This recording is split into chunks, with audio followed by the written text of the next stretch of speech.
the thing I would say is,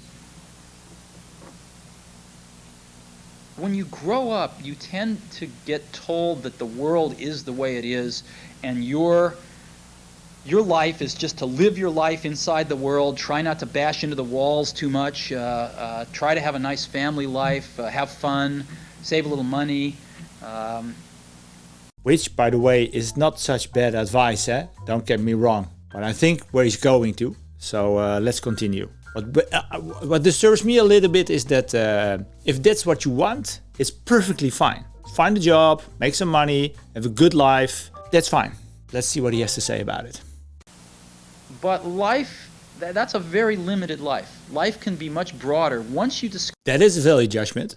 I do agree with him, but it is a value judgment. discover one simple fact, and that is everything around you that you call life was made up by people that were no smarter than you. And you can change it. You can influence it. You can build your own things that other people can use. My mind is all over the place right now. The thing is that what is reality? Before we know, it becomes very philosophical, and this is not a philosophy channel. It is so complicated because when you look around, you basically observe, right? But how you perceive life has a big impact on the decisions that you make, also on the thoughts that you get. And what I find still mind-blowing is that if you look at the decisions that you make in your life, whether it's get a cup of coffee or invest €500,000 in a company, it's the same decision-making process. But this decision process, the moment that you decided to do that, is always made in the subconscious.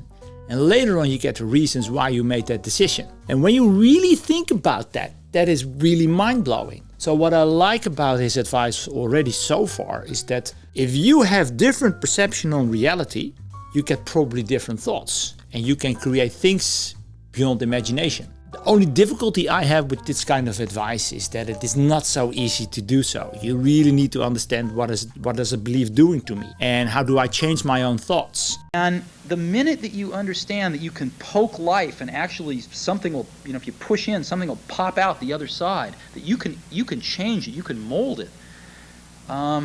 That's maybe the most important thing, is to shake off this erroneous notion that life is there and you're just going to live in it. There's one thing that I would like to add that helps already to steer your own thoughts. The thing is that when you do something else happens as well. That's almost like physics, right? But what you see is that a lot of people have very negative thoughts about their surroundings, what could go wrong, etc. Fact is, things are happening. How you interpret them, that makes the difference. Pay very well attention to how you feel. If you feel good, you probably will get better thoughts. If you have better thoughts, you will get different actions. If you have different actions, you get better results. Let's continue. Versus embrace it, change it, improve it, make your mark upon it. I think that's very important. And however you learn that, once you learn it, you'll want to change life and make it better, because it's kind of messed up in a lot of ways. Once you learn that, you'll never be the same again.